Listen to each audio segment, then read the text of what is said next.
Karnataka auto rickshaw ಚಾಲಕರ ಸಂಘ, Hubballi auto rickshaw ಮಾಲಕರ ಚಾಲಕ ಸಂಘದಿಂದ ವಿಶೇಷವಾಗಿ ಮಾನ್ಯ ಮಹೇಶ್ ತೆಂಗಿನಕಾಯಿ ಸಾಹೇಬರಿಗೆ ನಾವು ಒಂದು ಉತ್ತರ ಕನ್ನಡದಿಂದ ಮನವಿ ಕೊಟ್ಟಿವಿ. ಈ ಮನವಿ ಏನಪ್ಪ ವಿಶೇಷ ಅಂದರೆ, ಇವತ್ತು ಓಲಾ ಉಬರ್ ಯಾತ್ರಿ ಅನೇಕ ಆ್ಯಪ್ಗಳ ವಿರುದ್ಧ ಪ್ರತಿಭಟನೆಗಳು ಮಾಡಿ ಸರ್ಕಾರಕ್ಕೆ ಮನವಿ ಕೊಟ್ಟಿವಿ. ಮತ್ತು ಇವತ್ತು ಮಹೇಶ್ ತೆಂಗಿನಕಾಯಿ ಸಾಹೇಬರಿಗೆ ವಿಶೇಷವಾಗಿ ಮನವಿ ಕೊಟ್ಟು ಈ ಮನವಿಯಲ್ಲಿ ಬಜೆಟ್ ಅಧಿವೇಶನದಲ್ಲಿ ಆಟೋ ರಿಕ್ಷಾ ಚಾಲಕರ ಬಗ್ಗೆ ಕುಟುಂಬದ ಬಗ್ಗೆ ಚರ್ಚೆ ಮಾಡಿ ಅನೇಕ ಯೋಜನೆಗಳನ್ನು ನೀಡಬೇಕಂತೇಳಿ ಚರ್ಚೆ ಮಾಡಿದ್ದೇವೆ. ಇಲ್ಲಿ ರ್ಯಾಪಿಡೋ ವಿಶೇಷವಾಗಿ ಹೈಕೋರ್ಟನ್ನು ನೀಡಿರುವಂಥ ಆದೇಶವನ್ನು ರದ್ದುಗೊಳಿಸ್ಬೇಕು ಸರ್ಕಾರ ಅಂತ ನಾವು ಮಾತಾಡಂತ ಹೇಳಿ ಶಾಸಕರಿಗೆ ಅದನ್ನು ಕೂಡ ಮಾತಾಡ್ತೀವಿ ಅಂತ ಹೇಳಿದ್ದಾರೆ.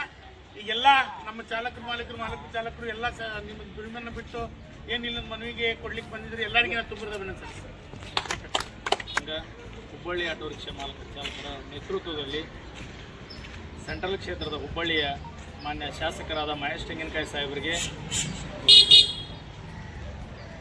ರಾಜ್ಯದಲ್ಲಿ ಆಟೋ ರಿಕ್ಷಾ ಚಾಲಕರಿಗೆ ಆಗುವಂಥ ಈಗೇನು ಖಾಸಗಿ ಕಂಪನಿಗಳೇನು ಬಂದಿದ್ದಾವೆ, ಈ ಖಾಸಗಿ ಕಂಪನಿಗಳು ಓಲಾ, ಉಬರ್, ಟ್ಯಾಕ್ಸಿ, ರ್ಯಾಪಿಡ್ ಇನ್ನಿತರ ಹಲವಾರು ಖಾಸಗಿ ಕಂಪನಿಗಳು ಇವತ್ತು ಆಟೋ ರಿಕ್ಷಾ ಚಾಲಕರ ದುಡಿಮೆಯನ್ನು ಕಸಿದುಕೊಂಡು ಆಟೋ ರಿಕ್ಷಾ ಚಾಲಕರ ಹೊಟ್ಟೆ ಮೇಲೆ ಬರೆ ಎಳೆಯುವಂಥ ಕೆಲಸ ಇವತ್ತು ಖಾಸಗಿ ಕಂಪನಿಗಳು ಮಾಡ್ತಾ ಇದ್ದಾವೆ.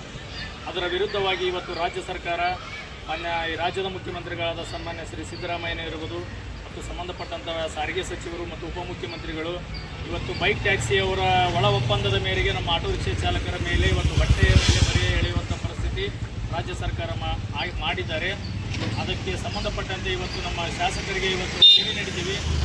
ಮುಂಬರುವಂಥ ದಿನಗಳಲ್ಲಿ ಇದೇ 6ನೇ ತಾರೀಕು ಬಜೆಟ್ನಲ್ಲಿ ಪ್ರತ್ಯೇಕವಾಗಿ ಆಟೋ ರಿಕ್ಷಾ ಚಾಲಕರಿಗೆ ನೀಡುವಂಥ ಸೌಲಭ್ಯಗಳ ಕುರಿತು ಆಟೋ ರಿಕ್ಷಾ ಚಾಲಕರ ಕುಟುಂಬಗಳಿಗೆ ಆಟೋ ರಿಕ್ಷಾ ಚಾಲಕರಿಗೆ ಆಗುವಂಥ ಸೌಲಭ್ಯಗಳ ಕುರಿತು ಇವತ್ತು ಅವರಿಗೆ ಮನವಿ ನೀಡ್ತೀವಿ. ಆ ಮನವಿಗೆ ಸ್ಪಂದಿಸಿ ಪ್ರತ್ಯೇಕವಾಗಿ ಆಟೋ ರಿಕ್ಷಾ ಚಾಲಕರು ವಿಶೇಷವಾಗಿ ನಾನು ಅಧಿವೇಶನದಲ್ಲಿ ಮಾತನಾಡುತ್ತಿರೋ ಒಂದು ಭರವಸೆ ನೀಡಿದ್ದಾರೆ. ಎಲ್ಲರಿಗೂ ಕೂಡ ಇವತ್ತು ಉತ್ತರ ಕರ್ನಾಟಕ ಆಟೋ ರಿಕ್ಷಾ ಚಾಲಕರ ಸಂಘ, ಹುಬ್ಬಳ್ಳಿ ಆಟೋ ರಿಕ್ಷಾ ಮಾಲಕರ ಚಾಲಕರ ಸಂಘದಿಂದ ತುಂಬ ಹೃದಯದ ಧನ್ಯವಾದಗಳು.